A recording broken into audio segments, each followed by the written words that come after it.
Derailment کی وجوہات کا تعین کر کے ذمہ داران کے خلاف سخت کارروائی کریں گے: سی ای او ریلوے عامر علی بلوچ۔ چیف ایگزیکٹو افسر پاکستان ریلویز عامر علی بلوچ نے کہا کہ مسافروں کی حفاظت پر کوئی سمجھوتہ نہیں کر سکتے۔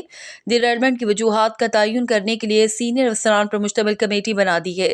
کمیٹی میں deputy chief engineer bridges, deputy chief mechanical engineer carriage اور ڈپٹی سی او پی ایس سیفٹی شامل ہوں گے، جو اگلے ہفتے تفصیلی رپورٹ جمع کروائیں گے۔ رپورٹ کی روشنی میں ذمہ داران کا تعین کر کے سخت کارروائی کی جائے گی۔ سی ای او ریلوے نے کہا کہ پاکستان ریلوے کا سفر محفوظ ترین ہے۔ اس سفر کو محفوظ بنانے کے لیے ہماری سیفٹی ٹیم نے پچھلے 2 سال میں بہت سے ایسے اقدامات کیے ہیں جن سے مسافر ٹرینوں کے ڈیریلمنٹ کے واقعات میں خاطر خواہ کمی آئی ہے۔ یہی وجہ ہے کہ سال 2024 میں 4.25 کروڑ مسافروں نے پاکستان ریلوے پر اعتماد کرتے ہوئے ٹرین سے سفر کیا۔ ہم اس اعتماد کو مزید بڑھائیں گے۔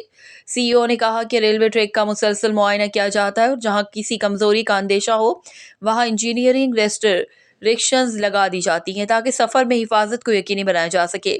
انہوں نے کہا کہ سکھر روہڑی سیکشن پر 13 منصوبوں پر کام ہو رہا ہے جس سے ٹریک بہتر ہو جائے گا۔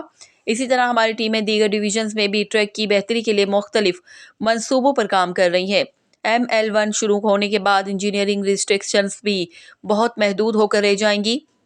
واضح رہے کہ ڈیریلمنٹ کے فوری بعد بحالی کا آپریشن شروع کر دیا گیا تھا اور 3 گھنٹے میں اپ اور ڈاؤن ٹریک کلیئر کر دیے گئے تھے۔